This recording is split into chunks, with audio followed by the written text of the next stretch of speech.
ప్రస్తుతం తెలుగు రాష్ట్రాల్లో ట్రెండింగ్ లో టాపిక్ పిన్నెల్లి పరుగు.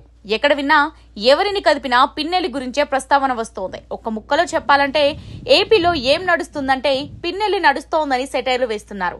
ఇది సెటైరీ అయినా పోలీసులు పరిస్థితి చూస్తే అలానే అనిపిస్తోంది.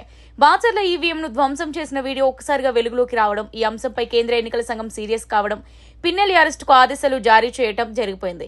కానీ పిన్నెల్లి మాత్రం చిక్కడం లేదు. అక్కడున్నారు ఇక్కడున్నారంటూ పోలీసులనే పరుగులు పెట్టిస్తున్నారు. గాలింపులు, చేజింగ్లు, తనిఖీలు చేస్తున్న పోలీసులు పిన్నెల్లిని మాత్రం పట్టుకోలేకపోతున్నారు. నిజానికి పిన్నెల్లి ఈ డ్రామా అంతా ముందుగానే ఊహించినట్టు తెలుస్తోంది. పోలింగ్ డేనా పాల్వాయి గేటు పోలింగ్ కేంద్రంలో ఈవీఎంను ధ్వంసం చేసిన పిన్నెల్లి అది పెద్ద కేసు అవుతుందని ముందే భావించారు. దీంతో ఆ రోజే తన సోదరుడు వెంకట్రామరెడ్డితో కలిసి హైదరాబాద్ వెళ్లిపోయారు. మధ్యలో తనకు సెక్యూరిటీగా ఉన్న గన్మెన్లను వెనక్కి పంపేశారు.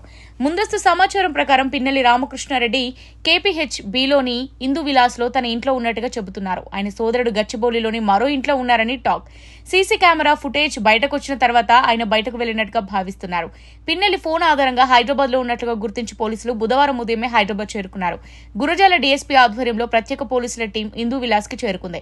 కొంత సమయానికి అందులో నుంచి ఆయన కారు బయటకు రావడంతో దాన్ని ఫాలో అయ్యారు. నేషనల్ హైవే మీదుగా వేగంగా వెళ్తుండటంతో ఏపీ పోలీసులు సంగారెడ్డి పోలీసులకు సమాచారం అందించారు.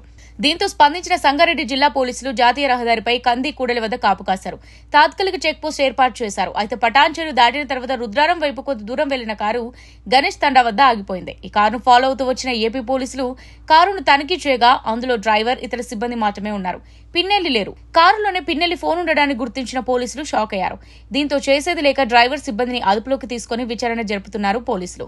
అయితే ఇంటి నుంచి బయటకు వచ్చి నేషనల్ హైవే మీదకి ఎక్కిన తర్వాత కొంత దూరం ప్రయాణించిన తర్వాత పిన్నెల్లి కారు దిగి డివైడర్ ను దాటి ఎదురు రోడ్డుకు వెళ్లారని, అక్కడ మరో కారు సిద్ధంగా ఉండడంతో అందులో వెళ్లిపోయినట్టుగా చెబుతున్నారు పోలీసులు.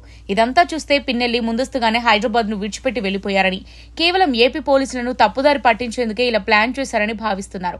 దీంతో పిన్నెల్లి అరెస్టు కోసం పోలీసులు లుకౌట్ నోటీసులు జారీ చేశారు. మరి పిన్నెల్లి ఎక్కడ ఉన్నారు? ఇక ముందు ఇంకేం జరుగుతుందో వేచి చూడాలి.